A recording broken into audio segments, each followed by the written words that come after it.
ये हतीन में जिनकी आप नाम से तो सब शकल से तो सब जानते हैं। नाम हम बता देते हैं। सर का नाम है नरेंद्र गुप्ता, पूर्व विधायक फरीदाबाद से।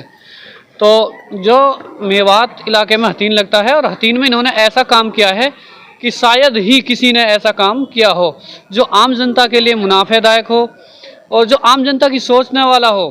तो ऐसे जो हमारे पास शख्स खड़े हैं, शख्सियत हैं, बहुत बड़ी हस्ती है और इन्होंने आम जनता के बारे में सोचा है कि गरीबी वर्ग से, और इनका जो जन्म है वो हतीन से है।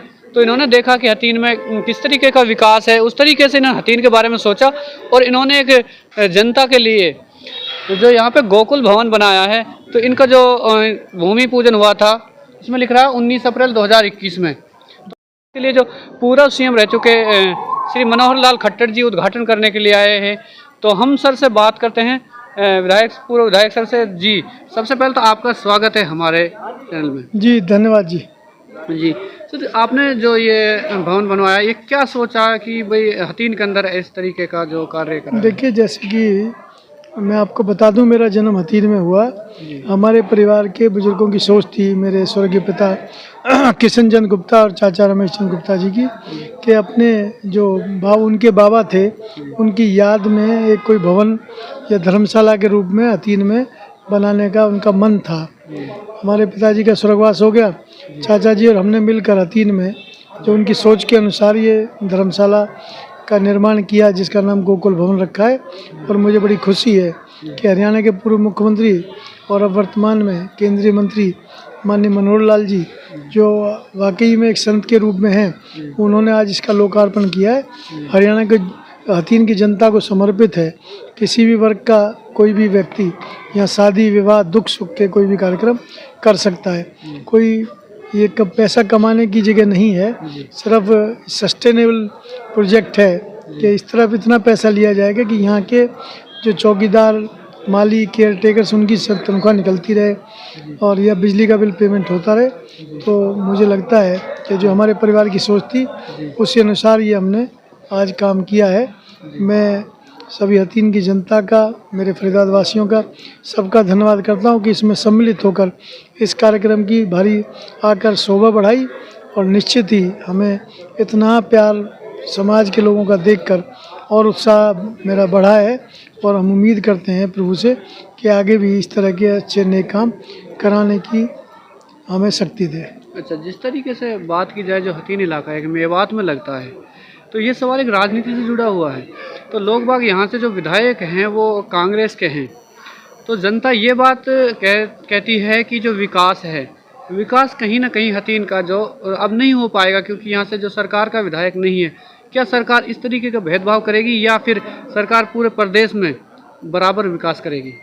देखिए, माननीय मनोहर लाल जी ने जब 2014 से भाजपा की सरकार आई, एक नई परिकल्पना की, हरियाणा एक, हरियाणवी एक। हरियाणा के सभी क्षेत्रों का समान विकास सरकारों ने किया है, भाजपा की सरकारों ने। उन्होंने कोई भेदभाव नहीं किया। 2014 से पहले जो पैसा इकट्ठा होता था फरीदाबाद से, लगता हिसार सिरसा में था, रोहतक में था। पर 2014 के बाद से चाहे वहाँ विधायक भाजपा का है या नहीं है, वहाँ विकास की कोई कमी ना अभी तक छोड़ी है, ना आगे छोड़ेंगे। ये हम पूर्ण विश्वास के साथ कह सकते हैं कि नायब सैनी के नेतृत्व में बहुत तेज़ी के साथ में समान विकास पूरे हरियाणा का होगा। हतीन भी उससे अछूता नहीं रहेगा, ये मुझे पूर्ण विश्वास है। जी, अभी श्री मनोहर लाल खट्टर ने मंच के माध्यम से कहा था कि जनता के अंदर अब पुलिस का डर नहीं रहा है, तो अब शिक्षा की तरफ बढ़ना चाहिए।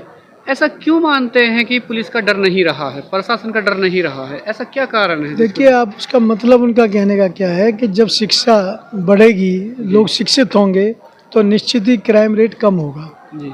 तो जब क्राइम रेट कम होगा तो किसी को, नेक पुरुष को, सामाजिक व्यक्ति को पुलिस से डरने की जरूरत नहीं होगी। पुलिस डराने का काम नहीं करती, वहाँ तो लॉ एंड ऑर्डर मेंटेन करने की बात होती है। और मुझे लगता है कि जब शिक्षा का प्रचार प्रसार होगा, लोगों में खाली बैठेंगे तो उल्टी सीधी बातें उनके मन में आती हैं।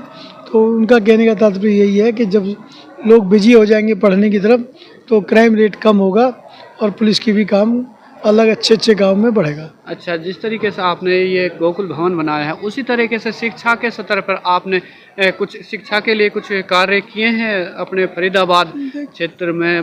फरीदाबाद में हतीन आता है।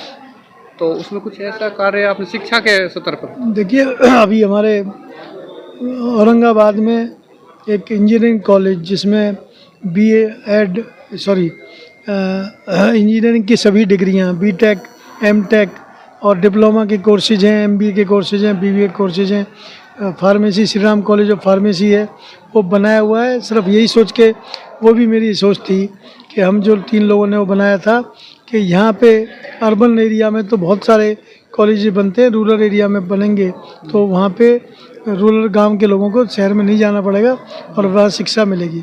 उसी तरह से ओमेक सिटी पलवल में भी एक स्कूल का निर्माण किया है, विजडम वैली ग्लोबल स्कूल। बहुत ही हमारी कोशिश है कि क्वालिटी ऑफ एजुकेशन वहाँ अच्छी दी जाए और दी भी जा रही है। 10th का फर्स्ट ईयर जब पिछली लास्ट ईयर एग्ज़ाम आया तो पलवल ज़िले के 3 जो सबसे पहले टॉपर्स थे वो हमारे स्कूल से ही हुए थे, विजडम वैली ग्लोबल स्कूल से। तो जैसा कि आपने पूछा, शिक्षा के क्षेत्र में भी हम उसी तरह से अग्रणी हैं और कोशिश कर रहे हैं कि यहाँ के लोगों को अच्छी शिक्षा मिले। अच्छा, और एक जो आपने अभी सीएम साहब के सामने कुछ घोषणाएं रखी हैं, पूरा सीएम साहब के सामने, तो आपने कुछ घोषणाएं रखी हैं कि उसमें मैंने सुना है कि एक बाईपास भी फरीदाबाद से सीधा हथीन के लिए पलवल से बाहर के रखा है, उसमें भी देखिए, मेरा ये दायित्व बनता है कि हथीन के विकास के लिए बहुत तेज़ी से हम आगे बढ़ें। अभी हथीन आने के लिए हमें या तो पलवल पूरा क्रॉस करके आना पड़ता है, तो मैंने माननीय पूर्व मुख्यमंत्री जी के साथ केंद्रीय नगर विकास मंत्री के सामने मांग रखी है कि हथीन के लिए किसी भी NH हाईवे से डायरेक्टली कोई बाईपास बने या KGP जो जाता है, KMP जो जाता है, उससे ही कोई यहाँ कट बने हथीन रोड पर, तो जिससे कि हमारे हथीन के पूरे क्षेत्र को, पूरे मेवात को विकास की गति मिले।